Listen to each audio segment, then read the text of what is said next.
Hello students, welcome to the Rajendra Samrat academy. Class 11th का जो अभी तक हमने चैप्टर पढ़ा था कार्यपालिका, उसकी दूसरी पार्ट की वीडियो में हम यहाँ से राष्ट्रपति की शक्ति और स्थिति से पढ़ेंगे और समझेंगे इसे। अब तक हमने इसके आगे की हेडिंग्स कवर की थी, अब यहाँ से हम आगे का जो चैप्टर है पूरा कवर करने की कोशिश करेंगे। चैप्टर बड़ा होने की वजह से वीडियो दो पार्ट में बनाई जा रही, ज़्यादा लेंथी ना हो जिसकी वजह से।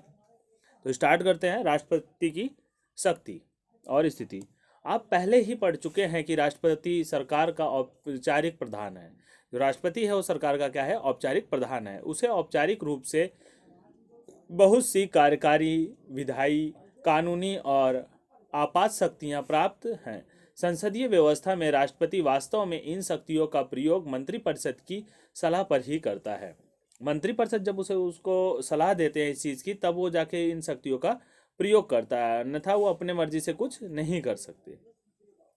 प्रधानमंत्री और मंत्रिपरिषद को लोकसभा में बहुमत प्राप्त होता है और वे ही वास्तविक कार्यकारी होते हैं। उनको बहुमत प्राप्त होता है, जैसे इलेक्शन हो जाता है तो इलेक्शन में वो बहुमत प्राप्त करके ही मंत्रिपरिषद में जाते हैं और प्रधानमंत्री को सिलेक्ट करते हैं, तो वो ज़्यादातर पावर उनके हाथ में ही रहती है। और राष्ट्रपति बस खाली एक नाम का ही होता है, प्रमुख। और वे ही वास्तविक कार्यकारी हैं। अधिकतर मामलों में राष्ट्रपति को मंत्रिपरिषद की सलाह माननी पड़ती है। ज़्यादातर कंडीशन में राष्ट्रपति को ही सलाह माननी पड़ती है मंत्रिपरिषद की, प्रधानमंत्री की। हमने राष्ट्रपति को कोई वास्तविक शक्ति नहीं दी, लेकिन उसके पद को प्रभुतापूर्ण और गरिमामय बनाना है। संविधान उसे ना तो वास्तविक कार्यकारी बनाना चाहता है और ना ही एकदम नाम मात्र का प्रधान। मतलब अब यहाँ कंडीशन ये थी कि ना ही नाम मात्र का उसे प्रधान बनाया जाएगा, ना ही मतलब पूरी पावर, तो गरिमापूर्ण रहे ताकि वो, और ना ही एकदम नाम मात्र का प्रधान। संविधान उसे एक ऐसा प्रधान बनाना चाहता है जो ना शासक होता है और ना शासन करता है, ना ही वो शासक होता है ना ही शासन करता है। यह उसे एक महान संवैधानिक प्रधान बनाना चाहते हैं। ये जवाहरलाल नेहरू की रिपोर्ट है। जवाहरलाल नेहरू संविधान सभा वाद विवाद में ये दिया था, खंड है 6 पृष्ठ नंबर 734 में। तो अब यहाँ पे राष्ट्रपति के अधिकार के बारे में देखते हैं। राष्ट्रपति के विशेषाधिकार। इन बातों की चर्चा के बाद क्या हम यह निष्कर्ष निकाल सकते हैं कि किसी भी परिस्थिति में राष्ट्रपति को कोई विशेषाधिकार प्राप्त नहीं है? कह रहे कि ऐसी कोई सिचुएशन है जिसमें मतलब राष्ट्रपति को भी कोई विशेषाधिकार, स्पेशल मतलब पावर है? तो देखते हैं, यह एक गलत मूल्यांकन होगा। संवैधानिक रूप से राष्ट्रपति को सभी महत्वपूर्ण मुद्दों और मंत्रिपरिषदों की कार्यवाही के बारे में सूचना प्राप्त करने का अधिकार है। कह रहे कि ये गलत होगा, कि मूल्यांकन होगा जो अभी तक कहा कि संवैधानिक रूप से राष्ट्रपति को क्या है, सारी काम मुद्दों में मंत्रिपरिषद की कार्यवाही के बारे में सूचना प्राप्त करने का अधिकार है।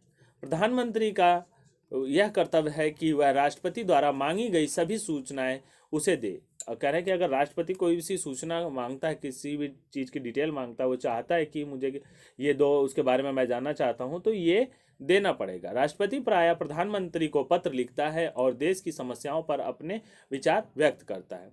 राष्ट्रपति को अगर जो जैसा लगता है तो उसके बारे में पत्र लिखता है और उसकी समस्या पे विचार करने के लिए कहता है प्रधानमंत्री से।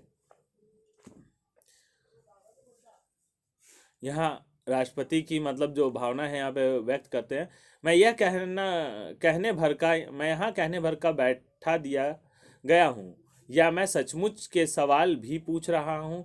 क्या इस पुस्तक में लेखक ने मुझे अपने मन चाहे सवाल पूछने की शक्ति दी है, या मैं वही सवाल पूछ रहा हूँ जो उनके मन से उठ रहे हैं? तो यहाँ मतलब दशा बता रहा है कि ऐसी है।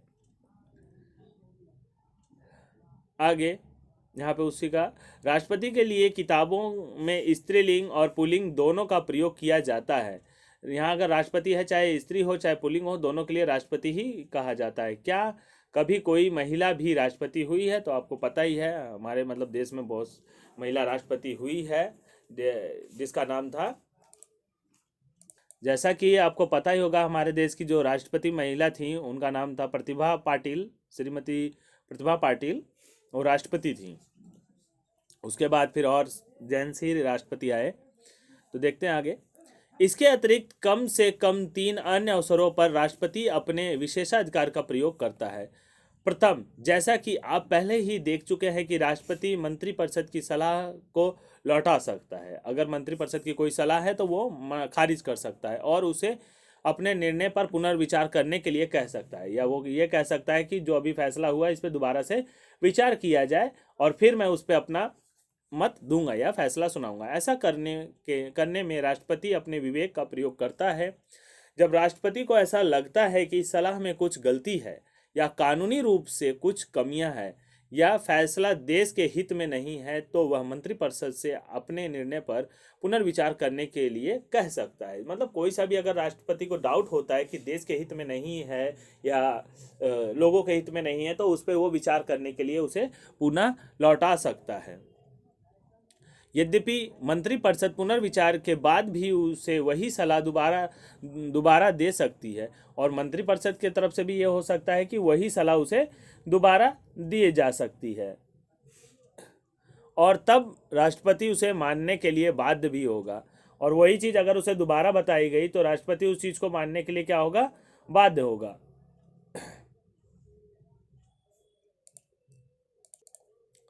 तथापि राष्ट्रपति के द्वारा पुनर्विचार का आग्रह अपने आप में काफ़ी मायने रखता है। अगर राष्ट्रपति इसका अगर पुनर्विचार की बात करता है तो ये भी काफ़ी मायने वाली बात होती है। अतः यह एक तरीका है कि जिसमें राष्ट्रपति अपने विवेक के आधार पर अपनी शक्ति का प्रयोग करता है। अपना सोच बूझ के ही वो अपनी शक्ति का प्रयोग राष्ट्रपति करता है।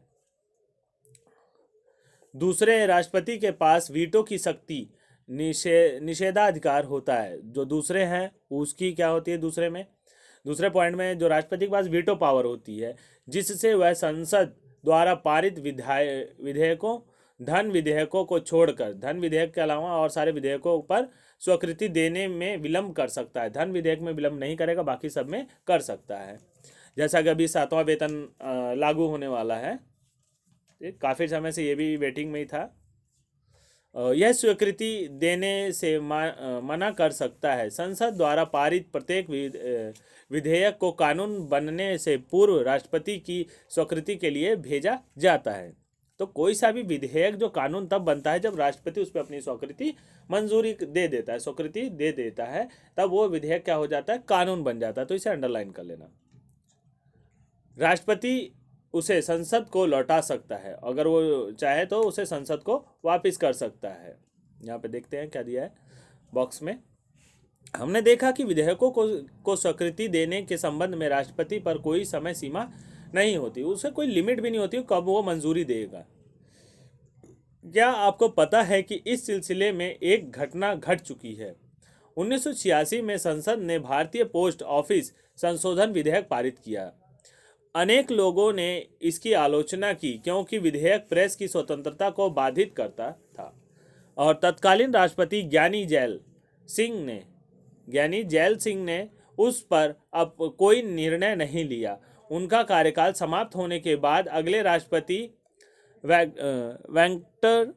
वेंकटरमण ने उसे पुनर्विचार के लिए संसद को लौटा दिया। तब तक वह सरकार बदल गई जिसने विधेयक पेश किया था और 1986 में एक नई सरकार चुनकर आ गई थी। यह दूसरे दलों की गठबंधन सरकार थी और उसने इस विधेयक को दोबारा संसद में पेश ही नहीं किया। जो विधेयक बना हुआ था उसे वापस उन्होंने दबा दिया क्योंकि उसकी अपोजिशन पार्टी थी और वो मिली जुली सरकार थी, तो इसलिए उसने उस विधेयक को पारित ही नहीं किया, उसको उठाया नहीं और वहीं पे खारिज कर दिया।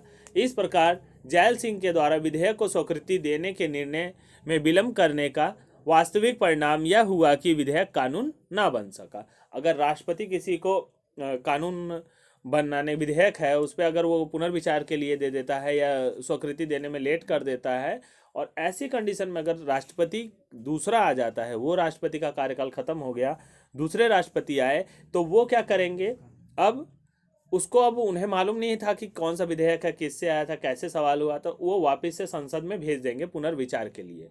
जब उसको पुनर्विचार के लिए भेजा जाता है तो वहाँ पुनर्विचार के लिए संसद में गए तो वहाँ पता चला कि वो सरकार बदल गई है।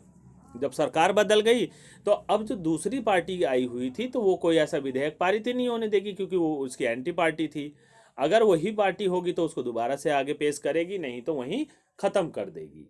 तो इसका ये कारण हो जाता है कि विधेयक कानून नहीं बन पाता और उसे उस पर पुनर्विचार के लिए कहा जा सकता है। वीटो की यह शक्ति सीमित है क्योंकि संसद उसी विधेयक को दोबारा पारित कर दे और राष्ट्रपति के पास भेजे तो राष्ट्रपति को उस पर अपनी स्वीकृति देनी पड़ेगी। लेकिन संविधान में राष्ट्रपति के लिए ऐसी कोई समय सीमा निर्धारित नहीं है जिसके अंदर ही उस विधेयक को पुनर्विचार के लिए लौटाना पड़ेगा।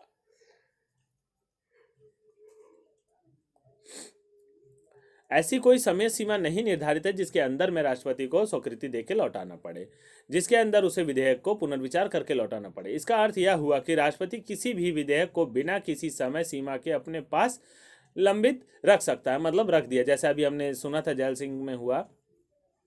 और इससे राष्ट्रपति को अनौपचारिक रूप से अपने वीटो को प्रभावी ढंग से प्रयोग करने का अवसर मिल जाता है। कई बार पॉकेट वीटो भी कहा जाता है, जो ये है अपना मतलब पावर यूज करते हैं और उसे रख लेते हैं, तो इसे पॉकेट वीटो के नाम से भी जाना जाता है। तीसरी कंडीशन क्या है? तीसरे प्रकार का विशेषाधिकार राजनीतिक परिस्थितियों के कारण पैदा होता है। औपचारिक रूप से राष्ट्रपति प्रधानमंत्री की नियुक्ति करता है। समानता अपनी संसदीय व्यवस्था में लोकसभा के बहुमत दल के नेता को प्रधानमंत्री के रूप में नियुक्त किया जाता है, इसलिए इसकी नियुक्ति में राष्ट्रपति के विशेषाधिकार का कोई प्रश्न ही नहीं है। लेकिन राष्ट्रपति के विशेषाधिकार का इसमें कोई अलग से प्रश्न नहीं है, लेकिन उस परिस्थिति की कल्पना करें जिसमें चुनाव के बाद किसी भी नेता को लोकसभा में बहुमत प्राप्त ना हो। अब मतलब जहाँ पे अगर बहुमत लेके आए हुए हैं तो उसमें से तो छांट के प्रधान राष्ट्रपति कर देता है, लेकिन ऐसी कंडीशन हो कि जो सरकार इलेक्शन लड़ रही थी, जो मतलब पार्टियां थी इलेक्शन में, उसमें से कोई जीती ही ना हो। अब ऐसे कंडीशन में राष्ट्रपति अपनी पावर यूज करके इसके अतिरिक्त यह भी सोचे कि यदि गठबंधन बनाने के प्रयास के बाद भी 2 या 3 नेता यह दावा करें कि उन्हें लोकसभा में बहुमत प्राप्त है। अब अगर गठबंधन भी कर लिया तो उसमें 2-3 नेता ये बताएंगे कि मतलब हमें प्राप्त है तो हम बनेंगे प्रधानमंत्री, तो क्या होगा? तब राष्ट्रपति को यह निर्णय करना है कि वह किसे प्रधानमंत्री नियुक्त करे। इस परिस्थिति में राष्ट्रपति को अपने विशेषाधिकार का प्रयोग कर यह निर्णय लेना होता है कि किसे बहुमत का समर्थन प्राप्त है या कौन सरकार बना सकता है और सरकार चला सकता है। अब जब राष्ट्रपति को लगेगा कि ये सरकार बना सकता है आगे और सरकार चला सकता है, तब 1989 के बाद से प्रमुख राजनीतिक परिवर्तनों के कारण राष्ट्रपति के पद का महत्व बहुत बढ़ गया। अब इसके परिवर्तन जब हुए तो उससे राष्ट्रपति की वैल्यू बढ़ गई। 1989 से 1998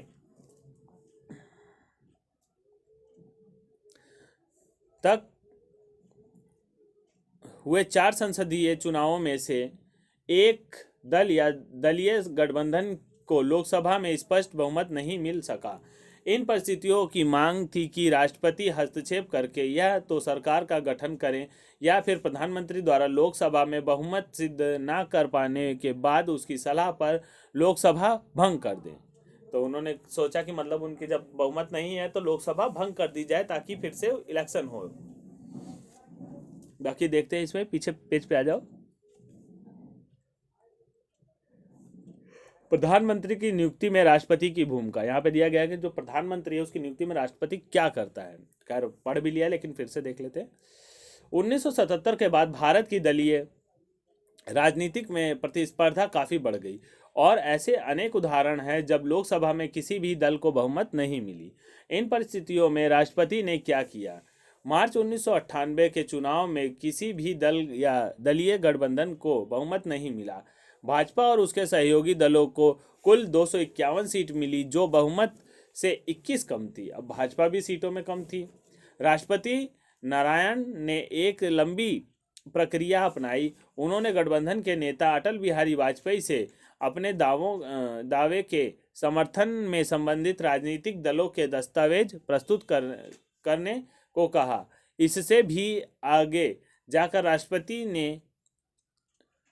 ने वाजपेयी को पद ग्रहण करने के मात्र 10 दिनों के भीतर विश्वास मत प्राप्त करने को कहा। अब यहाँ पे हुआ, राष्ट्रपति ने जो अटल बिहारी वाजपेयी को सरकार पद ग्रहण करने की परमिशन तो दे दी, लेकिन कहा मात्र सिर्फ 10 दिन के अंदर उन्हें विश्वास मत प्राप्त करने थे, और अगर ना कर पाते तो शायद भंग करनी पड़ जाती। तो अब आगे हम अगले पैराग्राफ पे देखते हैं। अतः कहा जा सकता है कि राष्ट्रपति का विशेषाधिकार राजनीतिक परिस्थितियों पर आधारित होता है। राजनीतिक परिस्थिति जिस प्रकार होती है उसी प्रकार उसका फैसला किया जाता है। जब सरकार स्थायी ना हो और गठबंधन सरकार सत्ता में हो तब राष्ट्रपति के हस्तक्षेप की संभावना बढ़ जाती है। तो ऐसे में जैसा कि देखा, अटल बिहारी वाजपेयी को परमिशन मिली, इसी तरह राष्ट्रपति अपने पावर का यूज करता है, प्रयोग करते हैं। राष्ट्रपति मुख्यतः एक औपचारिक शक्ति वाला पद है, और वह राष्ट्रपति का अलंकारिक प्रधान है, वह राष्ट्र का अलंकारिक प्रधान है। राष्ट्रपति मुख्यतः एक औपचारिक शक्ति वाला पद है और वह राष्ट्र का अलंकारिक प्रधान है। ऐसे में आप पूछ सकते हैं कि तब हमें राष्ट्रपति की क्या आवश्यकता है। संसदीय व्यवस्था में मंत्रिपरिषद विधायक में बहुमत के समर्थन पर निर्भर होती है। इसका अर्थ यह है कि मंत्रिपरिषद को कभी भी हटाया जा सकता है। तो ऐसी कंडीशन में मतलब जो मंत्रिपरिषद होता है उसे कभी भी हटाया जा सकता है, और तब उसकी जगह एक नए मंत्रिपरिषद की नियुक्ति करनी पड़ेगी। ऐसी परिस्थिति में एक ऐसे राष्ट्र प्रमुख की जरूरत पड़ती है जिसका कार्यकाल स्थायी हो, जिसके पास प्रधानमंत्री को नियुक्त करने की शक्ति हो और जो सांकेतिक रूप से पूरे देश का प्रतिनिधित्व कर सके। सामान्य परिस्थितियों में राष्ट्रपति की ही यह भूमिका है। तो यहाँ पता चल जाएगा कि आपको अंडरलाइन कर लेना कि राष्ट्रपति की क्या भूमिका है। लेकिन जब किसी दल को स्पष्ट बहुमत नहीं मिलती तब राष्ट्रपति पर निर्णय लेने और देश की सरकार को चलाने के लिए प्रधानमंत्री को नियुक्त करने की अतिरिक्त जिम्मेदारी होती है। अब ऐसी स्थिति में राष्ट्रपति क्या करता है, प्रधानमंत्री नियुक्त कर सकता है। और नेक्स्ट बॉक्स में देखते हैं भारत और उपराष्ट्रपति। अब राष्ट्रपति के साथ साथ इनका उपराष्ट्रपति भी होता है, वो भी एक पद है। भारत का उपराष्ट्रपति 5 वर्ष के लिए चुना जाता है, उसको भी उसी तरह चुनते हैं जैसे राष्ट्रपति को। अब यहाँ पर राष्ट्रपति और उपराष्ट्रपति दोनों का सिलेक्शन मतलब एक ही जैसे है, केवल इतना अंतर है कि उसके निर्वाचन मंडल में राज्य विधानसभा के सदस्य नहीं होते। जो उसके निर्वाचन मंडल में क्या होता है कि विधानसभा के सदस्य हैं वो नहीं होते। उपराष्ट्रपति को हटाने के लिए राज्यसभा को अपने बहुमत से इस आशय का प्रस्ताव पास करना पड़ता है और उस प्रस्ताव पर लोकसभा की सहमति लेनी पड़ती है। लोकसभा से जब सहमति मिल जाती है तो राष्ट्रपति को हटाया जा सकता है।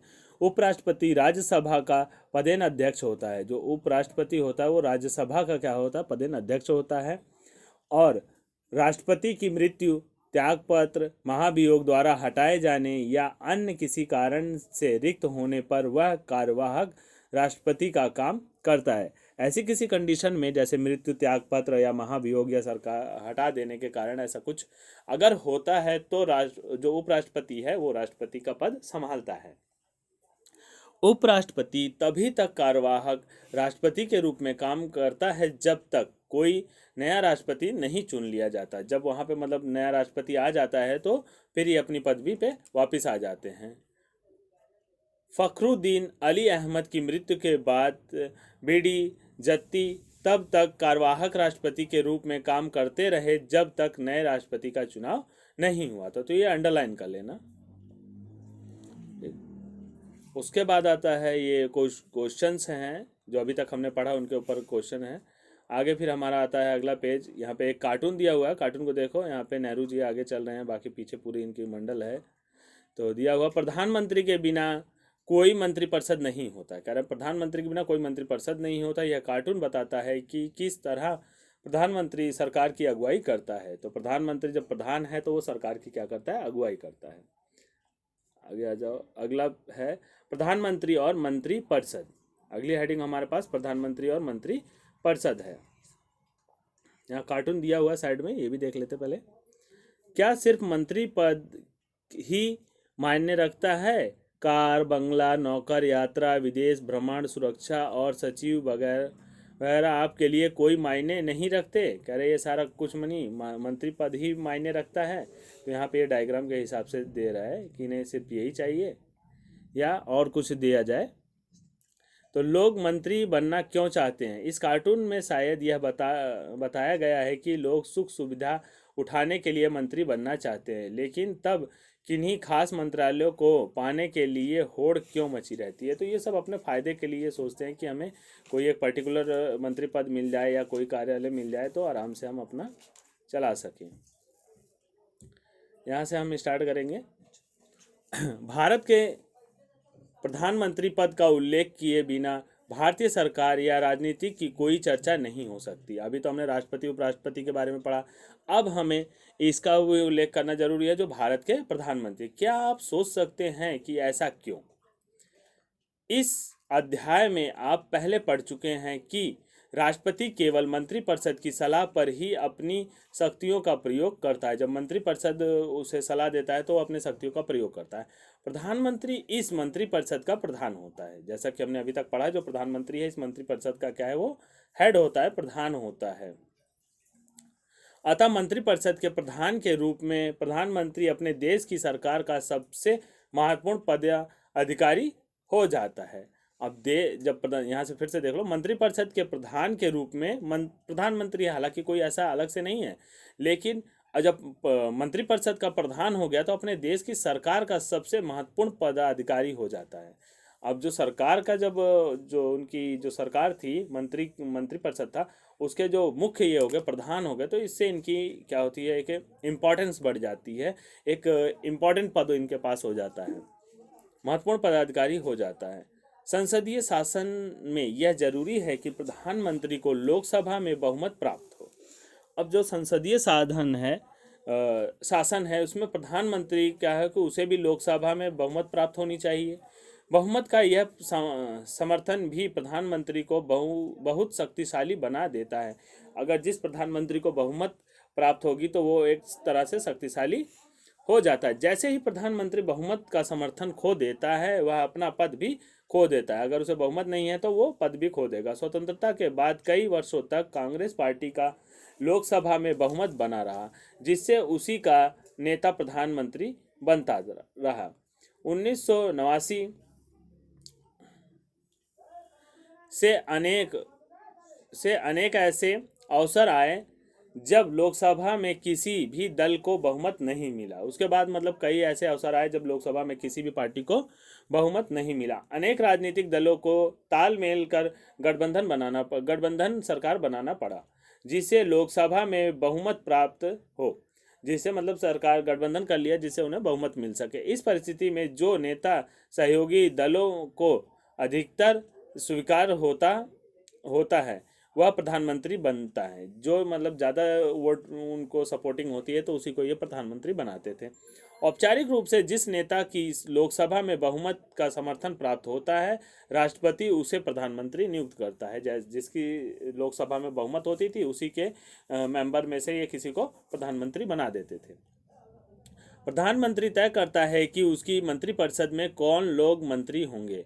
अब जब प्रधानमंत्री तय सेलेक्ट हो जाता है तो वो सबको अलग अलग मंत्रिपरिषद मंत्रालय देता है। प्रधानमंत्री विभिन्न मंत्रियों में पद, स्तर और मंत्रालयों का आवंटन करता है। मंत्रियों को उनकी वरिष्ठता और राजनीतिक महत्व के अनुसार मंत्रिमंडल का मंत्री और राज्य मंत्री या उपमंत्री बनाया जाता है। इसी प्रकार राज्यों में मुख्यमंत्री अपने दल या सहयोगी दलों में मंत्री चुनते हैं। प्रधानमंत्री और सभी मंत्रियों के लिए संसद का सदस्य होना जरूरी है। जब मंत्री पद उन्हें तभी मिलेगा जब वो संसद के सदस्य होंगे। संसद का सदस्य हुए बिना यदि कोई व्यक्ति मंत्री या प्रधानमंत्री बन जाता है तो उसे 6 महीने के भीतर ही संसद के सदस्य के रूप में निर्वाचित होना पड़ता है। अगर ऐसे कंडीशन में अगर किसी को प्रधानमंत्री बना दिया जाता है तो उसे 6 महीने के अंदर अंदर ही कहीं ना कहीं से अपना इलेक्शन लड़ना पड़ेगा और वो संसदीय सदस्य ताकि अपने आप को घोषित कर सके। नहीं तो अन्यथा फिर दोबारा से इलेक्शन हो सकते हैं। संविधान सभा में अनेक सदस्य का विचार था कि मंत्रियों का चयन विधायिका को करना चाहिए, ना कि प्रधानमंत्री या मुख्यमंत्री को। मेरे दृष्टिकोण से प्रांतों के लिए वह स्विस प्रणाली सर्वोत्तम व्यवस्था है जिसमें विधायिका कार्यपालिका को एक निश्चित समय के लिए चुनती है। एकल संक्रमणीय मत प्रणाली वह सर्वोत्तम व्यवस्था है जो कार्यपालिका की नियुक्ति के लिए प्रयोग की जा सकती है, क्योंकि उसमें सभी हितों का प्रतिनिधित्व होगा और विधायिका का कोई भी दल यह महसूस ना कर सकेगा कि उसका प्रतिनिधित्व नहीं है। तो बेगम हेजाज रसूल, संविधान सभा के वाद विवाद खंड 4, पृष्ठ नंबर 631, 17 जुलाई 1947 में हुआ था। मतलब ये जो वाद विवाद किसी टॉपिक को लेके होता तो ये यहाँ पे जगह जगह आपको दिया गया है, तो इसको भी पढ़ लेना। अगला आता है मंत्रिपरिषद का आकार। मंत्रिपरिषद का आकार कैसा हो तो इसमें दिया गया। संविधान के 91वें संशोधन अधिनियम 2003 के पहले मंत्रिपरिषद का आकार समय की मांग और परिस्थितियों के अनुसार तय किया जाता था। आकार जो होता था उनकी परिस्थितियों के अनुसार और समय के अनुसार तय किया जाता था, लेकिन ऐसे में मंत्रिपरिषद का आकार बहुत बड़ा हो जाता था। इसके अतिरिक्त जब किसी दल को स्पष्ट बहुमत नहीं मिलता था तब वह संसद के अनेक सदस्यों को मंत्री पद का लालच देकर समर्थन हासिल करने की कोशिश करता था, क्योंकि तब मंत्रिपरिषद की सदस्य संख्याओं पर कोई प्रतिबंध ना था या अनेक राज्यों में भी कोई भी हो रहा था। अतः संविधान का संशोधन करके यह व्यवस्था की गई कि मंत्रिपरिषद के सदस्य की संख्या लोकसभा या राज्यसभा में विधानसभा की कुल सदस्य संख्या के 15% से अधिक ना हो। मतलब जो जितने सदस्य हैं उनकी संख्या 15% से ज़्यादा ना हो। नहीं तो अगर ऐसे होता तो मंत्री बनने के लालच में बहुत सारे मंत्री बन जाते, सब अपना क्या करते, समर्थन देने लगते, किसी भी सरकार से अपना समर्थन वापस लेके दूसरे को समर्थन दे देते। विधायिका वाले अध्याय में आप विस्तार से उन तरीकों के बारे में पढ़ेंगे जिनसे संसद कार्यपालिका को नियंत्रित करती है। अब जो कह रहा है कि विधायिका अगला चैप्टर हम जब पढ़ेंगे तो उसमें संसद कैसे कार्य करती है उस पर हम अच्छे से पढ़ पाएंगे। लेकिन हमें याद रखना चाहिए कि संसदीय शासन की सबसे बड़ी विशेषता यह है कि कार्यपालिका सतत रूप से विधायिका के नियंत्रण और देख रेख में होती है। तो ये हमें याद रखना होगा, जो कार्यपालिका है वो विधायिका के अंदर ही काम करती है, उसके देख रेख में। मंत्रिपरिषद लोकसभा के प्रति सामूहिक रूप से उत्तरदायी है।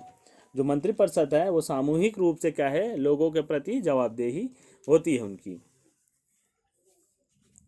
इस प्रावधान का अर्थ है कि जो सरकार लोकसभा में विश्वास खो देती है उसे त्यागपत्र देना पड़ता है। जो सरकार अपना विश्वास खो देती है उसे त्यागपत्र देना पड़ता है।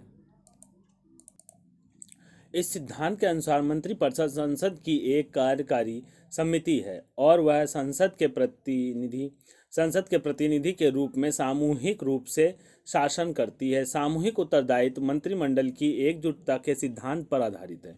जो सामूहिक जो उत्तरदायित्व होती है, मंत्रिमंडल जुटता होता है, मतलब इकट्ठा होकर काम करता है और हर तरह से मतलब एकजुट होकर किसी सिद्धांत पे आधारित होते हैं। ये इसकी भावना यह है कि यदि किसी एक मंत्री के विरुद्ध भी अविश्वास प्रस्ताव पारित हो जाए तो संपूर्ण मंत्रिपरिषद को त्यागपत्र देना पड़ता है। यानी कि अगर किसी एक मंत्री के खिलाफ अगर अविश्वास होता है तो उसे क्या करना होता है, पूरी मंत्रिपरिषद को त्यागपत्र देना पड़ता है। इसका अर्थ यह भी है कि यदि कोई मंत्रिमंडल की नीति या निर्णय से सहमत नहीं है तो उसे उस निर्णय को स्वीकार कर लेना चाहिए या त्यागपत्र देना चाहिए। फिर से देखते हैं।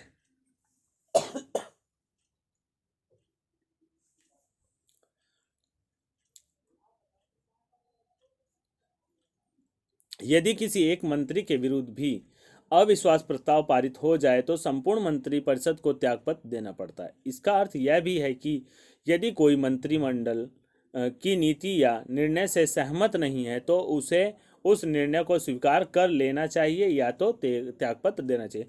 अगर या तो उनकी वो बात मान ले और नहीं तो क्या करें, अपना त्याग पत्र दे देखिए हम तुम्हारी बात से सहमत नहीं, हम तुम्हारे साथ काम करना नहीं चाहते, हम तुम्हारे साथ नहीं रहेंगे।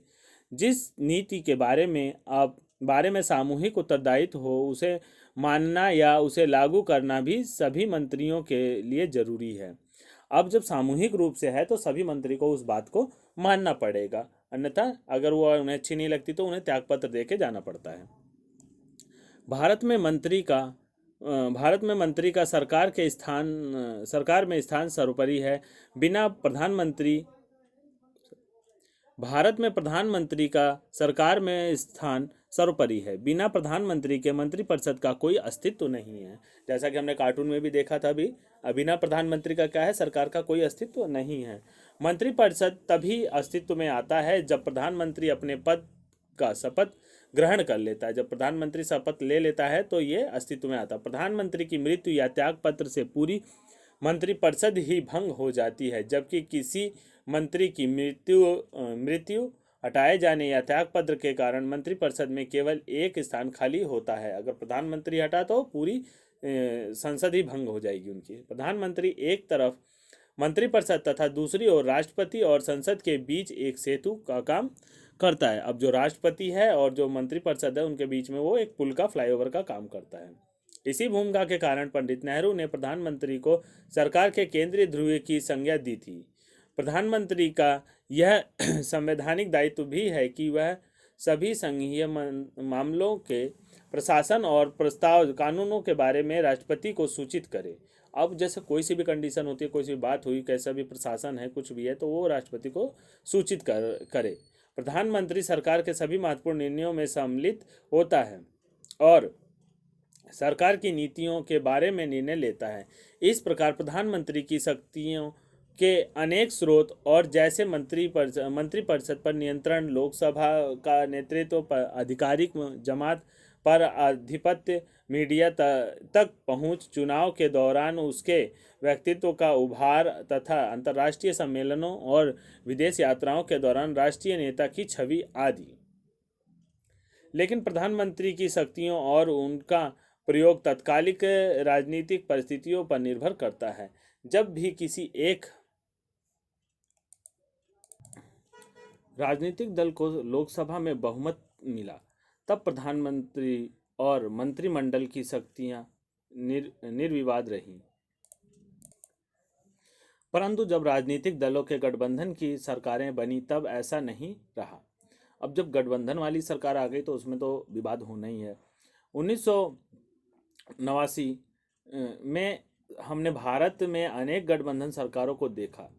इनमें से कई सरकारें लोकसभा की पूरी अवधि के लिए सत्ता में ना रह सकी।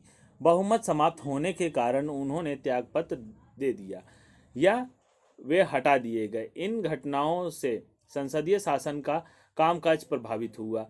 इस सिलसिले में पहली बात तो यह है कि इस घटनाओं में प्रधानमंत्री के चयन में राष्ट्रपति के विशेषाधिकार की भूमिका बढ़ी है। दूसरे, इस अवधि में गठबंधन राजनीति के कारण राजनीतिक असहयोगी में परामर्श की प्रवृत्ति बढ़ी है, जिससे प्रधानमंत्री की सत्ता में कुछ सेंध लगी है। तीसरे अब इसमें जो कंडीशन थी, जैसे इस अवधि में क्या होगा, गठबंधन सरकार की जो राजनीतिक चीजें थी, कारण थे राजनीतिक सहयोग करना, परामर्श, इसमें क्या प्रवृत्तियां बढ़ती हैं। मतलब ज़्यादातर गठबंधन में आने में बहुत समस्या होती है। क्यों, अब सरकार कुछ दिन चली, फिर पीछे से अभी जैसे अब देखो दिल्ली सरकार में केजरीवाल की सरकार बनी थी, आपकी सरकार, तो उस टाइम में हुआ क्या था कि जैसे कि पहले तो कुछ सीट से गठबंधन करके उन्होंने सरकार बना ली, बाद में उन्होंने समर्थन ले लिया, जिसकी वजह से कांग्रेस ने समर्थन वापस ले लिया, जिसकी वजह से सरकार गिर गई। तो ठीक गठबंधन सरकार में यही होता है। अब दोबारा जब बहुमत में आया तो अब किसी का समर्थन लेना और वापस भंग होना ऐसा कुछ नहीं रह गया, क्योंकि उन्हीं की पूरी सरकार है तो आराम से वो चला रहे हैं। तीसरे, इससे प्रधानमंत्री के अनेक विशेषाधिकार जैसे कि मंत्रियों का चयन और उनके पद स्तर तथा मंत्रालय के चयन पर भी कुछ अंकुश लगा है। चौथे, प्रधानमंत्री सरकार की नीतियों और कार्यक्रमों को भी अकेले तय नहीं कर सकता। जो प्रधानमंत्री अकेले ही कोई काम, नीतियां या कार्यक्रमों को तय नहीं कर सकता। चुनाव के पूर्व और चुनाव के बाद विभिन्न विचारधारा वाले अनेक राजनीतिक दल सहयोग करके सरकार बनाते हैं। सहयोगी दलों के बीच काफ़ी बातचीत है और समझौते के बाद ही नीतियां बन पाती हैं। इसी पूरी प्रक्रिया में प्रधानमंत्री एक नेता से अधिक एक मध्यस्थ की भूमिका निभानी पड़ती है। प्रधानमंत्री को मतलब इसी प्रक्रिया में क्या है कि एक मीडिएटर का काम ज़्यादा करना पड़ जाता है। कुछ एक बदलाव के बाद राज्यों में भी ठीक इसी तरह की लोकतांत्रिक कार्यपालिका होती है।